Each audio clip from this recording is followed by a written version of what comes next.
அதுக்கப்புறமா மாலையில் வந்து நீங்கள் தான் வந்து தமிழ்நாட்டில் நிதியை விடுவிக்கணுங்கிறார். என்ன நிதியை விடுவிக்கணுங்கிறார்? உதயநிதியை விடுவிக்கணுங்கிறார். மக்களுக்கான நிதி எதையும் விடுவிக்க சொன்னதால் அதில் டேட்டா ஒன்று கொடுக்குறாரு பிரைம் மினிஸ்டர். ரொம்ப நல்ல டேட்டா, உண்மையான டேட்டா தான் மகிழ்ச்சிக்குரியது. என்ன டேட்டா சொல்கிறாங்கன்னா, விவசாயிகள் எல்லாம் வந்து இவ்வளோ பேர் இதை பண்ணிட்டாங்க. தமிழ்நாட்டில் விவசாயம் இருக்கிறது, சிறப்பாக தமிழ்நாட்டில் விவசாயிகள் இருக்கிறது. விவசாயத்துக்கு அக்ரிகல்ச்சருக்கு பேர் போன இடம் தமிழ்நாடு. அப்படி இப்படியே தமிழ்நாடு போயிருந்துட்டு நாங்கள் என்டிஏ பாஜக ஆட்சி விவசாயிகளுக்கு இத்தனை கடன் கொடுத்துருக்குறோம்னு சொல்லார். தமிழ்நாட்டுக்கு எவ்வளோ கொடுத்தாருன்னு சொல்ல முடியல. உறவாக நான் எப்பயுமே பேசுறது, நான் பல இடங்கள்லையும் காணொலிகளையும் சொல்கிறேன் அதே பதிவு தான். எனக்கும் 50 வயது, விஜய் நண்பருக்கும் 50 வயது.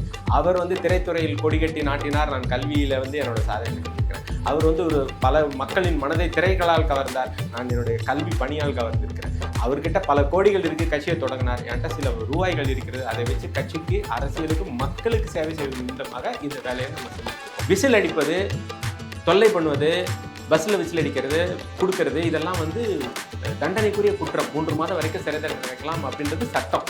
அன்புசால் விஜய் ரசிகர்களே, தொண்டர்கள் என்று இருப்பவர்களே, தயவு செஞ்சு விசில் அடிப்போம் கொஞ்சம் ஜாக்கிரதையாக இருக்கும். வேட்பாளர்கள் அறிமுகம் என்பது அங்கே பண்ணும்போது குடும்ப உறுப்பினர்கள்ட்டப்பா ஒன்றை சேர்ந்த ஒருத்தவன் தான்ப்பா நிற்க போகிறேன், ஒன்றை சார்ந்த ஒருத்தவன் தான் நிற்க போகிறான்ப்பா தேர்தலில், அவங்க நல்ல செய்வாங்க. சேவை அரசியலை மையமாக கொண்டு அதை எடுத்துகிட்டு போகிறார். இது வந்து பொருளாதாரத்தை, நிதி ஆதாரத்தை கொடுத்தவங்க எதுவும் செய்யலை. வாழ்வாதாரத்தை நிச்சயம் நாங்கள் தருவோன்ற எண்ணத்தோடு அவர் அந்த மாநாடை திருச்சி பிப்ரவரி 21 எல்லாரையும் அழைச்சிருக்காரு.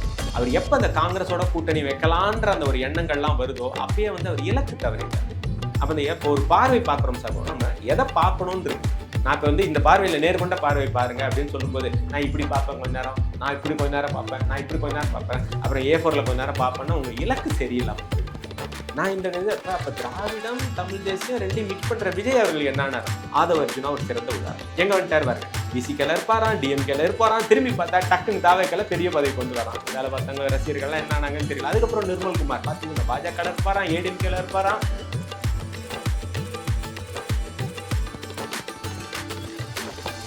நிம்மதி ப்ராப்பர்ட்டி மேனேஜ்மெண்ட். கான்டாக்ட் 7667008999. நலம் தரும் நல்லார் சித்த மருத்துவமனை. இதய நோய், சர்க்கரை நோய், பக்கவாதம், சிறுநீரக பிரச்சனை, தண்டுவடம் மற்றும் மூட்டு பிரச்சனைகளுக்கு மிகச்சிறந்த மருத்துவமனை. கிருஷ்ணகிரி, சென்னை மற்றும் மதுரை. தொடர்புக்கு 8807666117 மற்றும் 8807666118. ஃபோர்த் ஸ்டேட் தமிழ் நேயர்களுக்கு வணக்கம். இன்றைய நேர்காணலில் நம்மோடு இணைந்திருக்கிறார் கல்வியாளர் சூர்யா சேகர் அவர்கள். வணக்கம் சார். வணக்கம் சகோ, எப்படி இருக்கீங்க? நலம் சகோ. நேற்று என்டிஏ கூட்டணியோட பொதுக்கூட்டம் பிரம்மாண்டமாக நடந்திருக்கு. பிரதமர் நரேந்திர மோடி அவர்கள் வருகை தந்திருக்காரு. அதில் குறிப்பாக அவர் பேசியது என்ன அப்படின்னா, ஊழல் திமுக, பெண்களுக்கு பாதுகாப்பு இல்லை அப்படின்னு சில விமர்சனங்களை திமுக அரசின் மீது வைச்சிருக்காரு. நீங்கள் இதை எப்படி பார்க்குறீங்க? அதாவது ஒரு கல்வியாளரின் பார்வையாக இந்த அரசியல் எடுத்துகிட்டு போகிறேன். ஏன் இந்த கல்வியாளரின் பார்வையா அப்படின்னு சொல்கிறேன்னா, இதில் தரவுகள் அவர் கொடுக்குறாரு, ஸ்டாட்டிஸ்டிக்கல் டேட்டா கொடுக்குறாரு. அப்போ அந்த ஸ்டாட்டிஸ்டிக்ஸ் எந்த அளவுக்கு உண்மை, அந்த தரவுகள் எந்த அளவுக்கு உண்மை, புள்ளியல் எந்த அளவுக்கு உண்மைன்றதையும் அவர் பேசுகிற விஷயங்களையும் நம்ம பார்க்கலாம்னு நினைக்கிறேன். சரி, அதாவது அவர் என்ன சொல்கிறாருன்னா, இந்த சிஎம்சின்ற வார்த்தைகளுக்குள்ளே அடக்க பார்க்குறாங்க. அது சிஎம்சி, அது முதல் சி வந்துட்டு கரப்ஷன், மாஃபியா, அப்புறம் கிரைம், குற்றம் அப்படின்னு. இந்த தவறு, தப்பு, பிழை, குற்றம் இப்படி தான் வந்து நம்ம வகைப்படுத்தியிருக்கோம். தவறுன்றது இருக்குது, பிழைன்னு ஒன்று இருக்கும், பிழையில தான் ஆரம்பிக்கும், அதுக்கப்புறம் தவறாகும், அப்புறம் தப்பாகும், அப்புறம் குற்றமாகும் அப்படின்னு. அப்போ அந்த சியை பற்றி அவர் முதல்ல பேசியிருக்கிறாரு. அதை பற்றி அவர் அற்புதமாக பேசியிருக்காருன்றதை நம்ம பாராட்டலாம். மத்திய பிரதேசத்தில் ஒரு எம்எல்ஏ ஒருத்தவருடைய பிறந்த அவருடைய மகனுடைய திருமண நாள் நிகழ்வுக்கு அவர் பண்ணின பட்டாசு, ஃபயர் கிராக்கர்ஸ், அதெல்லாம் ஃபேமஸாக காணொலியில் இருக்குது. இங்கே இருக்கிற ஊடகங்கள் அதை மறைச்சிட்டாங்க. ஆனால் அவர் வந்து கிட்டத்தட்ட 20 லட்சம் ரூபாயை கரியாக்குனாங்க. அது அப்படி ஜஸ்ட் லைக் தட் கரியாக்குனாங்க. 20 லட்சம் ரூபான்றது ஒரு சாதாரண எம்எல்ஏ. அது பெரிய கேள்விகள்லாம் வந்தது. ஆங்கில தொலைக்காட்சிகள், ஊடகங்கள்லாம் அதை பற்றி பெரிய விவாதங்கள் நடத்தினாங்க. ஆனால் அது இங்கே மறைக்கப்பட்டது. அப்போ எனக்கு என்ன முதல் கேள்வியே வருதுன்னா, இது வந்து ஏடிஎம்மோ, நம்ம ஏடிஎம்னு எதை சொல்கிறோம் அப்படின்னா, இந்த பிஜேபியும் டிஎம்கேவுமே நீ அடிக்கிற மாதிரி அடி, உடுக்கிற மாதிரி உடுக்குறாங்களான்றது தான் எனக்கு முதல்ல தோணுது. ஏன்னா இந்த முதல் சீலியே இவங்க வந்து இவங்களுக்குள்ளேயே அந்த க்ரைமை இன்டைரக்டாக பண்ணுறாங்களான்னு கேள்வி வருது. அவர் என்ன சொல்கிறாருன்னா, இரண்டாவதாக பார்த்தீங்கன்னா போதைப் பொருட்கள் மாஃபியாவை பற்றி பேசுகிறார் எம்மில். இப்போ போதைப் பொருட்களுக்கு சமீபத்தில் கைதானாங்க இல்லையா, உங்களுக்கு தெரியும். கைதானார். அவர் வந்து ஒரு திரைப்படத்துறையில் சார்ந்தவர். இப்படியா வந்து அது ஜாஃபர் சாதிக்குங்களா அவர். அப்ப அவர் என்ன பண்ணாரு? இப்ப அவருடைய நிலை என்ன இருக்கு? அது வெளியில இருக்கா? அவர் விடுதலை ஆயிட்டாரா? அதோடைய பின்னணி என்ன? அது ஏதாவது உங்களுக்கு தெரியுமா? இப்ப இந்த கேள்விகள் இருக்கு பாத்தீங்களா? இந்த கேள்விகள் மட்டும் தான் என் மனசுல வருது. அவர் சீன உடனே எனக்கு வந்த கேள்வி, இவருங்க பண்ண கலெக்ஷன் என்ன? அந்த எம்எல்ஏ பண்ணது என்ன? இந்த கட்சி பண்ணது என்ன? அப்படின்னு. அப்புறம் நீங்கள் ஆரம்பத்தில் குறிப்பிட்டது போல் என்டிஏ கூட்டணின்னு சொன்னீங்க இல்லையா? அது நம்ம தான் பேசிக்கிறோமே தவிர இந்த மாதிரி நமக்கு கொடுக்கப்பட்ட அறிவூட்டுதில்லை. அவர் ஒவ்வொரு முறையும் என்ன சொல்றாருன்னா பிஜேபி என்டிஏன்றார். நல்லா நீங்கள் எத்தனை தடவைனா கவனிங்க, ஒவ்வொரு தடவை பிஜேபி லெட் என்டிஏ, பிஜேபியில் அவங்க மனசுக்குள்ளே திரும்ப திரும்ப எதை கொண்டு வர பார்க்குறாங்க? பாஜக அப்படின்றத கொண்டு வர பார்க்குறாங்க. அப்போ ஒரு கூட்டணியாக தமிழ்நாட்டுக்குள்ளே நம்ம வந்துடணும் அப்படின்றது தான் அவருடைய நோக்கம். ஆனா இந்த கூட்டணியை அவ்வளோ ஸ்ட்ராங்கா உருவாக்குனது பாஜக தானே. அதிமுக எடப்பாடி பழனிசாமி அவர்கள் அவர் நினைச்சாலுமே இந்த கூட்டணியை உருவாக்க முடியல. கடைசி நேரத்துல பிரதமர் மோடி அவர்கள் வரப்போகிற அந்த 72 மணி நேரத்துக்குள்ளாக பியூஷ் கோயல் அவர்கள் டிடிவி தினகரன் கொண்டு வந்துட்டாரு. இன்னும் பிற கட்சிகள் எல்லாத்தையுமே என்டிஏ கூட்டணிக்குள்ள கொண்டு வந்துட்டார்ல. இப்ப இதற்கு காரணம் பாஜக தானே. அது நிச்சயமாக அந்த சீல தான் நான் என்ன சொல்றேன்னா, இப்ப இவங்க கலெக்ஷன் பண்ணிட்டாங்க. யார்கிட்ட கலெக்ஷன் பண்ணிட்டாங்கன்னு நான் பார்க்குறேன்னா, அதாவது முன்னாடி டிடிவி அவர்கள் அம்மா மக்கள் முன்னேற்ற கழகம் ஏஎம்எம்கே வச்சு, அப்போ அவர் என்ன சொல்றாருன்னா, முன்னாடி இந்த ஏடிஎம்கே இல்லை, இது எடப்பாடி டிஎம்கே இடிஎம்கேன்னு சொன்னார். அதனால தான் இந்த மோடி அவர்கள் பேசும்போதே இந்த விஷயத்தை மூடி வச்சு பேசினார். ரொம்ப அற்புதமாக பேசினார். என்னன்னா கட்சி பேரையே சொல்ல, எங்கேயாவது ஒரு இடத்துல ஏடிஎம்கேன்னு பேசினதா அந்த பதிவு இருக்கான்னு பாருங்களேன். எந்த இடத்துலயுமே பிஜேபி என்டிஏ, திரு எடப்பாடி பழனிசாமி, திரு டிடிவி தினகரன், திரு அன்புமணி, ஏன்னா இது யாருமே கட்சி பேரை சொல்ல முடியாத ஆட்கள் அளவுக்கு எல்லாத்தையும் பிரிச்சு விட்டாச்சு. அப்போ இந்த கூட்டணியை வைத்து தான் அவர் வாழ வேண்டும். இந்த கூட்டணின்றது எப்போ வைக்கிறாங்கன்னா, இந்த கூட்டு பொரியல் மாதிரி தான். அது எப்படி இருக்குன்னா, ஆரோக்கியமா இருந்திருக்கும். எப்பன்னா செய்யும் போதே அவியலுக்குன்னு நம்ம சமைச்சோன்னு வைங்களேன். இப்போ உங்க வீட்டுலாம் சமைப்பாங்க, நிகழ்வுகளுக்கு 7 கறி கூட்டுலாம் சமைப்பாங்க. அப்போ என்ன பண்ணுவோம்னா, காய்கறி ஆரோக்கியமான காய்கறிகளை வாங்கி வெட்டி, இது அப்படி இல்லை, ஒற்றை எதிர்ப்புன்ற நோக்கத்துக்காக வீட்டில் இருக்கிற மீதி எல்லாம் வார கடைசியில் என்னெல்லாம் மீதி இருக்கோ எல்லா காயும் அள்ளி போட்டு ஒரு அவியலை கிண்டி கொடுப்போன்ற மாதிரி பண்ணக்கூடிய ஒரு அவியலாக இருக்கிறது. அது அரசியல் செய்கிறாங்களா இல்லை அவியல் செய்கிறாங்களான்ற கேள்வி தான் எனக்கு எழும்புது. கூட்டணியா நான் இதை பார்க்கல. பாஜக தான் முன்னெடுக்குது நிச்சயமாக. அவங்க கால் பதிக்கணும்ல சகோ. ஆனா இதற்கு முன்பாக என்டிஏ கூட்டணி உருவாகல, அது பலவீனமா இருக்கு, அதிமுக பல துண்டுகளா இருக்கு அப்படிலாம் விமர்சனம் வந்தது. இப்போ ஸ்ட்ராங்கான ஒரு கூட்டணி அமைச்ச பிறகும் இது கூட்டணியே இல்லை அப்படின்னு நீங்க ஒரு விமர்சனம் வைக்கிறீங்க. அது காரணம் என்ன அப்படின்னு சொன்னாக்க, நீங்க யோசிச்சு பாருங்களேன். நான் ஒரு கோலி குண்டு வச்சிருக்கிறேன், ஒரு 10 கோலி குண்டு வச்சிருக்கிறேன். ஒரே ஒரு இன்னொரு கோலி குண்டால அதை அடிச்சு விட்றேன். கேரம் போர்டுன்னு வச்சுக்கோங்களேன், காய்கள்லாம் ஒன்றா வச்சு விட்டுருது, அதை கலைச்சு விட்டுறது. கலைச்சு விட்டோடனே கலக்கலன்னு கலைஞ்சிருது. திரும்ப எல்லாத்தையும் சேர்த்து வச்சுனே பார்த்தீர்களா எவ்வளவு காய் இருக்கிறதுன்னு சொன்னா நீங்க ஏத்துப்பீங்களா? ஏற்கனவே இருந்ததை கலைக்கப்பட்டு திரும்ப கலைக்கப்பட்டதை நீங்க என்ன பண்ணிருக்கீங்க? ஒண்ணு சேர்த்திருக்கீங்க. அந்த இடத்துல இருந்து பார்த்தா அது எப்படி நீங்க வளர்ச்சின்னு சொல்ல முடியும்?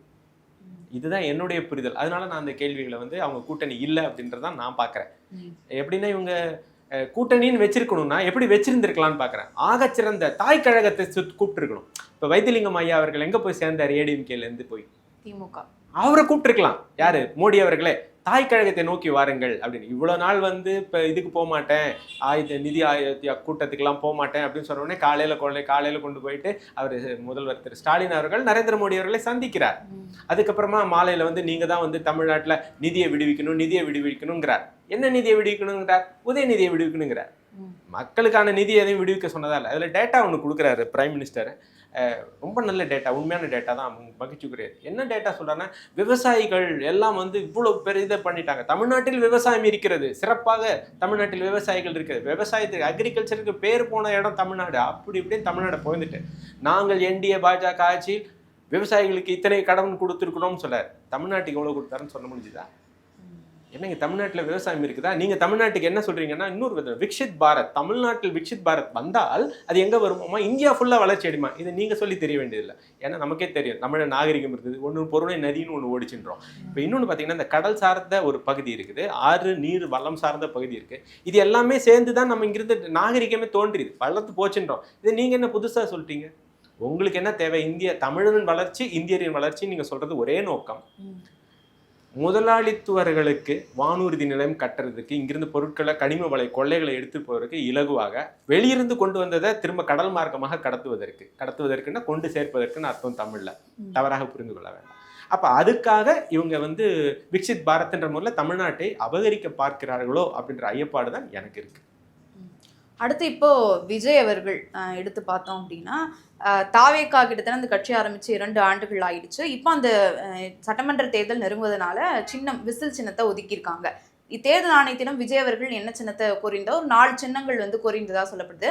அதுல வந்து விசில் சின்னத்தையே கொடுத்துருக்காங்க அப்படின்னு வந்து சொல்றாங்க. நீங்க இதை எப்படி பாக்குறீங்க? அதாவது சீழ்கை சின்னத்தை வந்து கொடுத்துருக்குறாங்க. அது வந்து சீழ்கையின் கருவி, அந்த கருவி பேர் விசில்ன்றது ஆங்கில சொல். அதை நான் பொதுவாகவே தவிர்க்க பார்ப்பேன். இவங்களுக்கு அது தெரியாது, அடிக்கட்டும். ஆனால் என்னுடைய உறவாக நான் எப்பயுமே பேசுறது, நான் பல இடங்கள்லையும் காணொலிகளையும் சொல்கிற அதே பதிவு தான். எனக்கும் 50 வயது, விஜய் நண்பருக்கும் 50 வயது. அவர் வந்து திரைத்துறையில் கொடிகட்டி நாட்டினார். நான் கல்வியில் வந்து என்னோட சாதனைகளை செஞ்சுருக்கிறேன். அவர் வந்து ஒரு பல மக்களின் மனதை திரைகளால் கவர்ந்தார். நான் என்னுடைய கல்வி பணியால் கவர்ந்திருக்கிறேன். அவர்கிட்ட பல கோடிகள் இருக்குது, கட்சியை தொடங்கினார். என்கிட்ட சில ரூபாய்கள் இருக்கிறது. அதை வச்சு கட்சிக்கு, அரசியலுக்கு, மக்களுக்கு சேவை செய்யும் நிமித்தமாக இந்த வேலையை நம்ம செஞ்சுட்டு இருக்கோம். இது மாணவர்களுக்கும் புரியும், என்னை தெரிந்தவர்களுக்கும் தெரியும். நான் என்ன சொல்ல வரேன்னா, ஒரு ஆசிரியராக நான் மாணவர்களுக்கு ஒரு விஷயத்த சொல்லணும். விஜய் ரசிகர்களுக்கு, அவங்களாம் எனக்கு மாணவர்கள் பிராயம் தான், அந்த அடிப்படையில் சொல்கிறேன். கொஞ்சம் இந்த செக்ஷன் வந்து 294, 264 ஐபிசி செக்ஷன்ஸ் எல்லாம் இருக்குது. அது பப்ளிக் நியூசன்ஸ் கேஸ். அது வந்து இப்போ கூட என்னென்னா பாரதிய நியாய சன்ஹிதா அப்படின்னு வச்சுருக்காங்க. அதாவது IPC, Indian penal code section படி விசில் அடிப்பது, தொல்லை பண்ணுவது, பஸ்ஸில் விசில் அடிக்கிறது, கொடுக்கறது, இதெல்லாம் வந்து தண்டனைக்குரிய குற்றம். 3 மாதம் வரைக்கும் சிறை தண்டனை வைக்கலாம் அப்படின்றது சட்டம். அன்புசால் விஜய் ரசிகர்களே, தொண்டர்கள் என்று இருப்பவர்களே, தயவு செஞ்சு விசில் அடிப்போம் கொஞ்சம் ஜாக்கிரதையாக இருக்கும். ஏன் அப்படின்னா பொய் கேஸ் போட்டுருவாங்க. ஏன்னா அவர்கள் வந்து காத்துட்டு இருக்காங்க உங்களை வந்து பழிவாங்க. எங்களை பொறுத்த வரைக்கும் விஜய் அவர்கள் ஒரு அற்புதமான ஒரு வாய்ப்பை தவற விட்டுவிட்டார். நான் வந்து அப்படிதான் நான் பார்க்குறேன். அவர் என்ன பண்ணியிருந்திருக்கலாம்னா, யாராவது ஒருத்தவங்களோட இணைந்து, உதாரணமாக தமிழ் தேசியம் பேசும் நாம் தமிழர் கட்சியோட இணைந்திருந்து அவர் பயணிச்சிருந்தாருன்னா இந்த மாற்றம் நல்லா வந்திருக்கும். விசில் சின்னம் கொடுத்துட்டாங்க.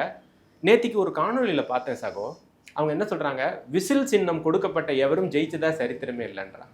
எப்படிலாம் கண்டுபிடிக்கிறாங்க பாருங்களேன். இப்போ அது உடனே இவங்க நம்ம வரலாற்றை மாற்றுவோம் அப்படிம்பாங்க விசிலை கொடுத்த உடனே.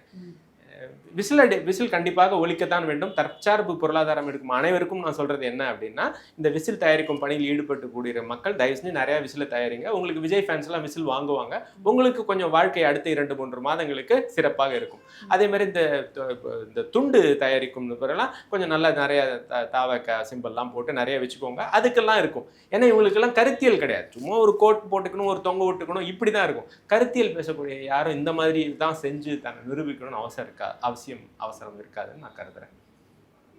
ஜனநாயகன் திரைப்படம் வந்து பாஜகவுடைய அழுத்தத்தினால்தான் அது பின்னடைவில் இருக்கு, இன்னும் ரிலீஸ் ஆகலை அப்படின்னு சொல்லப்படுது. உங்களுடைய கருத்து இதுல என்ன? பாஜக தான் இதுக்கு பின்னாடி இயங்குதா? இல்லை, பாஜக வந்து இதுக்கு பின்னாடி இருக்கும்னு நம்ம நேரடியாக குற்றம் சாட்ட முடியாது. அந்த சந்தேகத்தை மேலே தான் நம்ம மனசுக்குள்ளே வைக்க முடியும். நான் வந்து அந்த பகுதியில் நான் வந்து பாஜகவோட நிர்வாகிகளோடையோ இல்லை பெரிய இடங்கள்லையோ நம்ம தொடர்பில் இல்லை. ஆனால் என்னால் ஒரு ஆலோசனை சொல்ல முடியும். ஒருவேளை பாஜகவிற்கு விஜய் அவர்களுடைய நடவடிக்கைகளை அரசியல் நடவடிக்கைகளை நிறுத்தி நமக்கு வந்து தோற்றுருவோமோன்ற பயம் அவங்களுக்கு இருந்து விஜய் அவர்கள் ஜெயிச்சு விடுவார்கள்ன்ற எண்ணம் இருந்துன்னு சொன்னால், அதே மாதிரி திமுகவுக்கு கூட, மாநில அரசு செய்யும் திமுகவிற்கு கூட விஜய் அவர்களுடைய அரசியல் இந்த மாதிரி சிக்கல் இருக்குது அப்படின்னு சொல்லி நினச்சா, அவங்க செய்யக்கூடிய ஒன்று இந்த ஓடிடின்னு சொல்கிறோம் பார்த்தீங்களா, அந்த சேனல்ஸ் எல்லாம் நல்லா பேசி, உங்கள்கிட்ட மீடியா பவர் இருக்குது, நீங்கள் பண்ணலாம். பேசி பேக் டு பேக் ஒரு 72 மணி நேரம் விஜயுடைய படங்கள், நீங்கள் துப்பாக்கி, கத்தி, அது மாதிரி எங்கெல்லாம் ஒரு புரட்சிகரமான கருத்துக்களை மற்ற இயக்குநர்கள் மூலமாக வெளிப்படுத்தி நடித்து காண்பித்தாரோ, ஏன்னா ஒரு விசில் அடிக்கவே வராதுன்னு சொல்கிறவர் தான் விசில் அடிக்க சொல்லி தருவார் திரைப்படத்தில். இது நமக்கு பல காணொலியில் பார்த்துருக்கோம். அப்போ அவர் என்ன பண்ணலான்னா, இந்த மத்திய ஒன்றிய அரசுகள் ஓடிடி தளங்கள்கிட்ட பேசி தொடர்ந்து ஒரு 72 மணி நேரம், அந்த தேர்தல் நாளுக்கு முன்னாடி ஆரம்பித்து தேர்தல் மறுநாள் வரைக்கும் தொடர்ந்து அவங்க வந்து இந்த விஜய் படத்தை போட்டாங்கன்னா, விஜய் ரசிகர்கள் பெரும்பாலும் ஓட்டு போட கூட வரமாட்டாங்க. உட்காந்து அந்த ஓடிடியிலே உட்காந்து பார்த்துட்டு இருந்திருப்பாங்க. சுலபமாக வெற்றி அடைஞ்சிடலாம். அந்த சிந்தனை அவர்களுக்கு இன்னும் கடத்தப்படவில்லை. ஒருவேளை சிந்தனை இருந்தால், சிந்தித்து பார்த்திருந்தால் மாற்றத்தை அவர்களே தருவார்கள். இப்போ மாற்றம்னே மாற்றத்துக்கான மக்களின் மாநாடு சீமானவர்கள் நடத்த போறாரு February 21 நினைக்கிறேன். நீங்க அதை எப்படி பாக்குறீங்க? அதாவது மாற்றத்திற்கான மாநாடு அப்படின்னு சொல்லும்போது அதில் வந்து ஒரு இடத்துல கூட ஒரு கட்சி மாநாடுன்ற பெயரை பயன்படுத்தவும் விரும்பவில்லை. முதல்ல வந்து அவர் என்ன பண்ணார், மரங்களின் மாநாடு, மலைகளின் மாநாடு, கடலம்மா மாநாடு, அந்த மாதிரிலாம் கொண்டு போயிட்டு இருக்கும்போது என்னென்னா, அனைத்து உயிர்கள் மேலேயும் அன்பு செலுத்துன்ற நோக்கம். அது இது குடும்ப மாநாடு மாதிரி கூப்பிட்றாரு. எப்படி அது குடும்பம் அப்படின்னா, அண்ணன், நம்ம கூப்பிடும்போதே அண்ணன், சகோதரன், என் திருமதி, மனைவியின் தாய், தகப்பன், அப்புறம் அவங்களுடைய உறவு, இப்படி எல்லாருமே வந்து சேர்ந்து ஒரு மாநாடு எப்படி இருக்கணும் என்பதற்கான அடையாளம். அங்கே வந்து கருத்துக்கள் பேச தான் போகிறோம். ஒரு கல்வியில் எவ்வளோ பெரிய மாற்றத்தை கொடுக்க போகிறோம் அப்படின்னா அதை அங்கே பேசுவார். வேட்பாளர்கள் அறிமுகம் என்பது அங்கே பண்ணும்போது குடும்ப உறுப்பினர்கள்ட்ட, ஒன்றை சேர்ந்த ஒருத்தவந்தாம்பா நிற்க போகிறேன், ஒன்றை சார்ந்த ஒருத்தவங்க தான் நிற்க போகிறான்ப்பா தேர்தலில், அவங்க நல்லது செய்வாங்க. சேவை அரசியலை மையமாக கொண்டு அதை எடுத்துகிட்டு போகிறார். இது வந்து பொருளாதாரத்தை, நிதி ஆதாரத்தை கொடுத்து அவங்க எதுவும் செய்யலை. வாழ்வாதாரத்தை நிச்சயம் நாங்கள் தருவோன்ற எண்ணத்தோடு அவர் அந்த மாநாடை திருச்சி பிப்ரவரி 21 எல்லாரையும் அழைச்சிருக்கிறாரு. நிச்சயமாக நானும் போகிறேன்னு நினைக்கிறேன். இன்னொன்று, சீமான் அவர்களும் நீங்கள் முன்னாடியே சொன்ன மாதிரி தாவேக்கத்துல விஜய் அவர்களும் கூட்டணி அமைக்க போகிறான்னு ஆரம்ப கட்டத்தில் வந்து சொல்லப்பட்டது. அப்போது விஜய் வந்து சீமான் கூட கூட்டணி வைக்க மாட்டார் அப்படின்னு முடிவுக்கு வந்த பிறகு தான் சீமான் அவர்கள் விஜய் வந்து தாக்கி பேச ஆரம்பிக்கிறாரு அப்படின்னு வந்து சொல்லப்பட்டது. உண்மையிலே வந்து கூட்டணி வந்து இல்லை அப்படின்னு முடிவானது பிறகு தான் சீமான் வந்து விஜயை தாக்கி பேச ஆரம்பிச்சாரு. நீங்கள் வந்து ஒரு விஷயத்தை புரிஞ்சுக்கணும். இது வந்து என்றைக்குமே அண்ணன் சீமான் அவர்கள் விஜயோ தாவக்காவே தாக்கி பேசினதே கிடையாது. அவர் வச்சிருக்கிற கோட்பாடுகளை விமர்சனம் பண்றாரு. விமர்சனம் பண்றதுன்றது வேற, தாக்கி பேசுறதுன்ற வேற. தாக்கி பேசுறதுக்கெல்லாம் உதாரணங்கள் நிறைய சொல்லலாம். அதுக்கு பல இந்த தாய் சேய் கழகம் இருக்கு பார்த்தீங்களா, திராவிட முன்னேற்ற கழகம், அஇஅதிமுக, அவங்க எல்லாருடைய இதுலையும் பார்த்தீங்கன்னா அவங்களாம் விமர்சன பார்வையை தாண்டி தாக்கி பேசுவாங்க. அந்த மாதிரி ஒரு நாளும் நம்ம பேசினதில்லை. விமர்சன பார்வை தான் வைக்கிறோம். எந்த இடத்துல வந்து சிக்கல் வருது அப்படின்னு சொல்லி பார்த்தீங்கன்னா, விஜய் அவர்கள் வந்து அண்ணன் அவர்களோட பல தடவை சந்திச்சிருக்கிறாங்க, பேசியிருக்கிறாங்க. அது அவர்களுக்குள்ள இருக்கிற நட்பின் புரிதலை வச்சுப்போம். எங்க சிக்கல் வருது இப்போ வரைக்கும், அது ஒரு பெரிய அந்த துப்பாக்கி படத்தில் சொல்லும் சஸ்பென்ஸ்லேயே சாகு அப்படின்ற மாதிரி ஒரு சஸ்பென்ஸை விட்டுக்கிட்டே இருந்திருக்காங்க. என்னன்னா காங்கிரஸோட கூட்டு வைப்போம், காங்கிரஸுடன் கூட்ட வைத்தால் இனப்படுகொலைக்கு மிகச்சிறந்த செட்டப் வேலைகள் அனைத்தையும் செய்து இங்கேயே இருந்து மத்திய அரசு ஆட்சியில் இருந்த காங்கிரஸும் இங்கே அந்த நேரத்தில் இருந்த மாநில அரசும் சேர்ந்து திட்டமிட்டு ஒரு இனப்படுகொலை செய்த இடத்துல எப்படி நாம் தமிழரால் பயணிக்க முடியும், அந்த சிந்தனை எடுக்க முடியும்? அந்த சிந்தனை இருக்கும் ஒரு தமிழனும் எப்படி காங்கிரஸோட கூட்டணி? இன்னைக்கு காங்கிரஸோட வாக்கு சதவீதம் என்ன? அவங்க தன் பேர வலிமை உயர்த்திக் கொள்வதற்காக தான் இங்கே அங்கே போகிறாங்க. அவர் எப்போ அந்த காங்கிரஸோட கூட்டணி வைக்கலான்ற அந்த ஒரு எண்ணங்கள்லாம் வருதோ அப்பயே வந்து அவர் இலக்கு தவறிவிட்டார். அப்போ இந்த இப்போ ஒரு பார்வை பார்க்குறோம் சார், நம்ம எதை பார்க்கணும்னு இருக்கு. நான் இப்போ வந்து இந்த பார்வையில் நேர்கொண்ட பார்வை பாருங்க அப்படின்னு சொல்லும்போது, நான் இப்படி பார்ப்பேன் கொஞ்ச நேரம், நான் இப்படி கொஞ்ச நேரம் பார்ப்பேன், நான் இப்படி கொஞ்ச நேரம் பார்ப்பேன், அப்புறம் A4 கொஞ்ச நேரம் பார்ப்பேன்னா உங்கள் இலக்கு சரியில்லாமல் போயிடுது. அந்த இலக்கு எப்போ சரியில்லையோ, திராவிடம்னு பேசுகிறவங்க ஒரு பக்கம் நில், தமிழன்னு பேசுகிறவங்க ஒரு பக்கம் நில், லஞ்சம் ஊழல் தான் என் வாழ்க்கை, அது இல்லாமல் வாழ முடியாதுன்றவங்க ஒரு பக்கம் நில், நேர்மை நேர்ச்சிந்தனை அப்படின்றவங்களாம் ஒரு பக்கம் நில் அப்படின்னு சொல்லும்போது, இவர் ரெண்டுத்துக்கும் நடுவில் நின்று நமக்கு எதுக்கு வம்பு ப்ரோ, ரெண்டு பக்கம் போவோமா இந்த பக்கம் போவோமான்னு கேட்டால், அந்த வடிவேல் அவர் நடித்த ஒரு படத்தில் வடிவேல் அவரே சொல்லுவோம், கண்ணதாசா சேசுதாசான்னு தெரியல, பாவம் அவரே கன்ஃபியூஸ் ஆகிட்டாருமாங்க. அந்த மாதிரி இவர் திராவிடம் பேசுவா தமிழம் பேசுவான்னு சொல்லிட்டு எனக்கு இரு கண்கள்னு சொல்லிட்டு பாவம் அந்த கண்கள் இப்படி கஷ்டமாயிடுச்சு. இப்போ இருக்கிற நிலைமை நான் கஷ்டப்படுறேன். அது மாதிரி ஒரு திருக்குறள் ஒன்று மட்டும் சொல்லிடுறேன். எப்படின்னா சகோ, வகுத்தான் வகையல்லால் அப்படின்னு சொல்லுவாங்க. அதாவது வகுத்தான் வகையல்லால் தொகுத்தா இருக்கு. கடவுள் கொடுக்கறத தான் நீ கோடி ரூபாய் கொட்டிருந்தா கூட அது நடக்கணும்னு விதி இருந்தா தான் நடக்கும்லன்னு நடக்காது. நீ 400 கோடி ரூபாய் போட்டு 500 கோடி ரூபாய் போட்டு உனக்கு மகிழ்ச்சி இருக்கா இன்னைக்குன்னு கேட்டா, அந்த ஜனநாயக படம் ரிலீஸ் இல்லைன்னொடனே தொண்டர்களுக்கு மகிழ்ச்சி இல்லை, இதுக்கு மகிழ்ச்சி இல்லை, சரிப்பா உனக்கு இவ்வளோலாம் கஷ்டம் இருக்கு, அதுக்கு பதிலாக என்னப்பா கொடுக்கலாம்னா இந்த அப்படி ஒரு விசில் அடி அப்படின்னு முடிச்சுட்டாங்க. அவ்வளோதான். இன்னொன்று, இப்போ திமுகவை வந்து பார்த்தோம் அப்படின்னா சமீப மாதங்களாக இல்லை நாட்களாக பார்த்தோம்னா அதிமுகவிலேருந்து சில முக்கிய நபர்கள்லாம் திமுகவில் போய் சேர்றாங்க. இப்போ திமுகவுக்கு வந்து இது பலமாக தானே பார்க்கப்படுது? ஆமாம், நிச்சயமா. அது என்னன்னா, நான் திருப்பி சொல்கிறேன், திமுகவுக்கு மிகப்பெரிய பலம் யாருன்னா ஏடிஎம்கே தான். ஏடிஎம்கேவுக்கு மிகப்பெரிய பலம் யாருன்னா டிஎம்கே தான். அதனால தான் நாம் தமிழர் என்ன சொல்லுதுன்னா, இவங்க ரெண்டு பேருமே ரொம்ப பலசாலிங்க. ஆனால் பலசாலிகள் அப்படின்னு சொல்கிறதுனால அவங்க நல்லவங்க இல்லை, நல்லவங்களா இல்லையான்ற கேள்வி ஒன்று நீங்க வைங்க. பலசாலியாக ஒருத்தவங்க இருக்காங்க, அதனால அவங்க நல்லவங்களா இருக்கணும்னு அவசியம் இருக்குதா? அப்போ கொள்ளையடிக்கிறாங்க எப்படிங்க? நான் இன்னொரு கேள்வி கேட்குறேன். நீங்கள் வந்து எத்தனை கிலோ வெயிட் உங்களால் தூக்க முடியும்? தோராயமாக சொல்லுங்களேன். ஒரு 30 கிலோ, ஒரு 10 கிலோ தூக்கிடுவீங்க தானே? காய்கறியில் வேற மாதிரி 2 கிலோ உங்களுடைய. அப்போ பார்த்திபன் படத்தில் ஒரு வடிவேல் கேட்பார், நீ ஒன்னே தூக்க முடியுமான்னு. தூக்க முடியாது. ஏன் தூக்க முடியாது? சயின்ஸ் அதுதான், அறிவியல் அதுதான் சொல்லு. நீ கொஞ்சம் தள்ளி நின்னா அந்த பொருளை தூக்கலாம், நீ அந்த பொருளில் இருக்கும்போது உன்னால் தூக்க முடியாது. பாரத பிரதமர் மோடி அவர்கள், பாஜக அவர்கள், நான் வந்து கரப்ஷனை ஒழிப்பேன், யாரு ஊழலை ஒழிப்பேன் என்று அந்த ஒட்டுமொத்த மேடையில் அப்படியே கொஞ்ச நேரம் ஃப்ரேம் அப்படியே சுற்றி காமிங்க. எல்லாம் ஊழல் தலைகள், ஊழல் இல்லாத தலைகளா இங்கே இருந்துகிட்டே அவர் ஊழலை ஒழிப்பேன்னு சொல்கிறாருன்னா எவ்வளோ தைரியம் வரும் பாருங்க தலைக்கு. அதுக்கப்புறம் பாருங்க, தலைன்னு சொன்னால் பிரதம மந்திரியை நான் வந்து சொல்கிறேன். அதுக்கப்புறம் இவர் என்ன பண்ணுறாரு, வைத்திலிங்கம் அவர்கள் கம் என்று இருந்தார் 10 வரைக்கும், 10:45 கும் என்று திமுக பக்கம் போயிட்டார். இந்த பக்கம் ஒரு செங்கோட்டை அவர்கள் எப்படி இருந்தாரு, இந்த பக்கம் ஏடிஎம்கேல இருந்தார், அந்த பக்கம் போயிட்டார். நான் இந்த இதை அப்போ திராவிடம் தமிழ் தேசியம் ரெண்டையும் மிக்ஸ் பண்ணுற விஜய் அவர்கள் என்னானார், ஆதவ அர்ஜுனா ஒரு சிறந்த உதாரணம். எங்கே வந்துட்டார் பாருங்க, விசிகேல இருப்பாராம், டிஎம்கேல இருப்பாராம், திரும்பி பார்த்தா டக்குன்னு தாவேக்கல பெரிய பதவிக்கு வந்து வரான். அப்போ வேலை பார்த்தவங்க ரசிகர்கள்லாம் என்ன ஆனாங்கன்னு தெரியல. அதுக்கப்புறம் நிர்மல்குமார் பார்த்தீங்கன்னா பாஜகல இருப்பாராம், ஏடிஎம்கேல இருப்பாராம், டிவிகேக்கு வந்துருவாராம். அப்புறம் செங்கோட்டை பார்த்தீங்கன்னா இங்கே நாஞ்சில் சம்பத் அவர்கள் அவர் ஜம்பத்துன்னு சொல்லுவாங்க அடிக்கடி, அவர் ஜம்ப் பண்ணி அந்த பக்கம் வந்து செஞ்சார். அப்போ கொள்கையிலேயே நிலையாக ஒருத்தவங்க தான் நிற்கிறாங்க. பலமா அவர்கள் இருக்கிறார்களான்னு கேட்டா டிஎம்கே பலம் சேர்ந்து கொண்டே இருக்கிறது, ஏடிஎம்கே பலம் சேர்ந்து கொண்டே இருக்கிறது. அவங்களாம் எவ்வளவு பெரிய சர்ப்ரைஸ் கொடுக்குறாங்க பாத்தீங்களா.